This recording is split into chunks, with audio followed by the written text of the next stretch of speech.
میں نے بتائی تھی آپ کو پہلے کہ نہیں، یا اس میں درس میں یا خطبے میں کبھی نہیں؟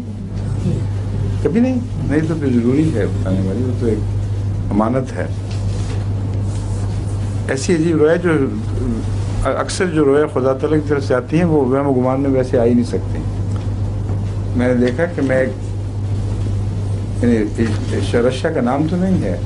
لیکن یہاں سے جو میرے ذہن میں سمت ہے وہ رشیا کی سمت ہی ہے، اور رشیا کا بھی شمالی حصہ، وہاں ایک بہت بلند پہاڑ ہے، میں وہاں کھڑا ہوں، اور وہ جو ماہرین ہیں زمین کی ساخت کے، جیولوجسٹ، کیسے بنی، آئس ایجز کیسے آئیں، کیسے پگھلیں، ان میں کوئی ایک چوٹی کا ماہر ہے جو مجھ سے سبق لینے کے لیے وہاں میرے ساتھ کھڑا ہے، اور مجھے کہتا ہے کہ مجھ سے پوچھنا چاہتا ہے کہ آئس ایج کس طرح تبدیل ہوتی ہے اور کس طرح اس کے بعد پھر دوسری عمر آیا کرتی، دوسرا زمانہ آیا کرتا ہے۔ تو وہاں سب برفیں جمی ہوئی ہیں اور سڑکیں سی بنی ہوئی ہیں اور نالیاں بھی سب جمی ہوئی ہیں۔ وہ چوٹی ہے لیکن پھیلی ہوئی چوٹی، جس پہ سطح مرتفع جیسا ہوتی ہے، اس کو میں ساتھ لے کے چلاتا ہوں۔ یہ دیکھو یہ سب برف جمی ہوئی ہے نا، یہ ساری یہاں سے جاتے ہیں، یہ دیکھو یہ کنارہ، یہاں پہنچ کر یہ جو برف کا دباؤ ہے یہ پانی کو آخر برف کو پگھلا دے گا، اور یہاں سے پھر پانی بہنا شروع ہوگا، اور پھر تیزی کے ساتھ یہ عمل بڑھ جائے گا، اور ایک دفعہ جب شروع ہوا تو پھر یہ ساری برف پگھل کے تو پانیوں میں تبدیل ہو جائے گی اور ایج بدل جائے گی جو تم چاہتے ہو۔ اب مجھے تفصیل یاد نہیں رہی، اس وقت میں نے بتائی تھی جو بچوں کو، بیوی بھی تھیں اس وقت، اتنی واضح تھی، بڑی دلچسپ تفصیل، اگر لکھ لیتا تو اچھا رہتا۔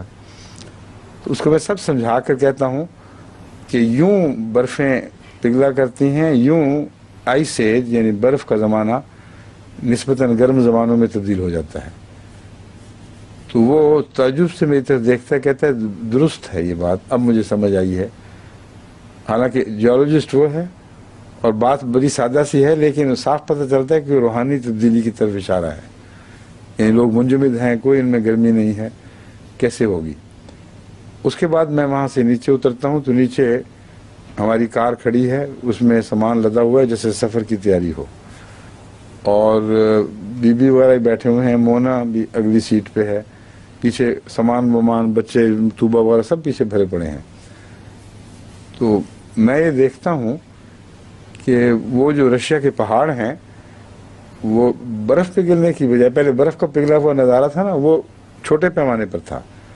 اب سارے پہاڑ بھرے ہو جاتے ہیں اور چوٹیوں سے ڈھلکنے لگتے ہیں، wave after wave after wave, جس طرح لہریں چلتی ہیں اس طرح پہاڑ اتر رہے ہیں نیچے، جیسے کسی نرم چیز کے ڈھیر کو زیادہ اونچا کر دیا جائے تو خود بخود ڈھلکنے لگتا ہے،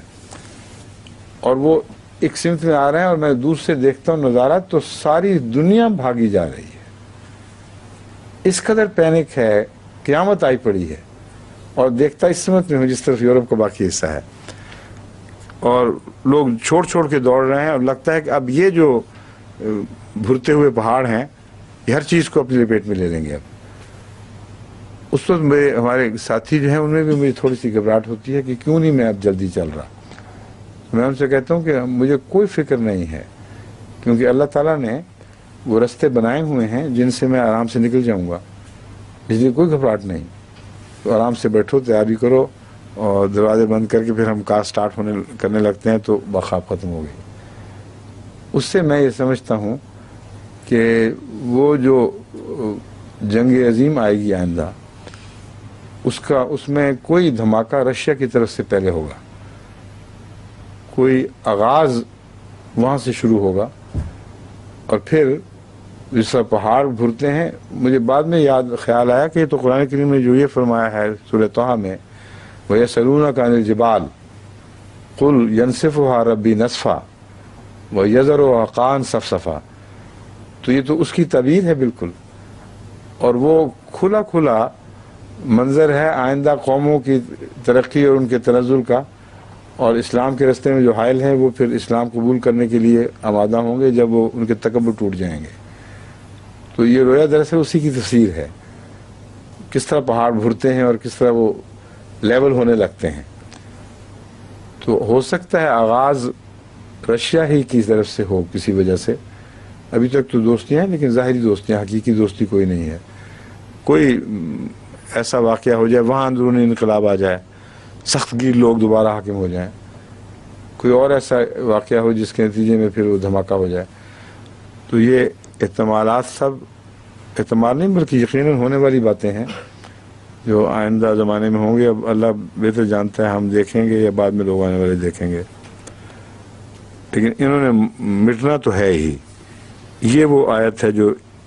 اپنی جگہ اس کی الگ پیشگوئی فرما رہی ہے۔ وَمَن يَكْفُرْ بَعْدُ مِنْكُمْ، بس جو بعد میں تم میں سے کوئی انکار کرے گا، فَإِنِّي أُعَذِّبُهُ عَذَابًا لَا أُعَذِّبُهُ أَحَدًا مِنَ الْعَالَمِينَ، پھر میں اسے ایسا عذاب دوں گا کہ جب سے زمانہ بنا ہے کبھی کسی اور قوم کو ایسا عذاب نہیں دیا گیا۔ اور واقعتاً جو ایٹامک وارفیئر ہے، جو جس میں ایٹامک سٹاسفے ہو جاتا ہے، جو ہولوکاسٹ، اس کا تو کوئی جواب ہی نہیں۔ ویسے تو دنیا نے کوئی چیز دیکھی نہیں، مگر یہ بھی خوشخبری ہے کہ احمدیوں کو اللہ بچا لے گا، راستہ رکھا ہوا ہے جس راستے سے وہ نکل جائیں گے انشاءاللہ۔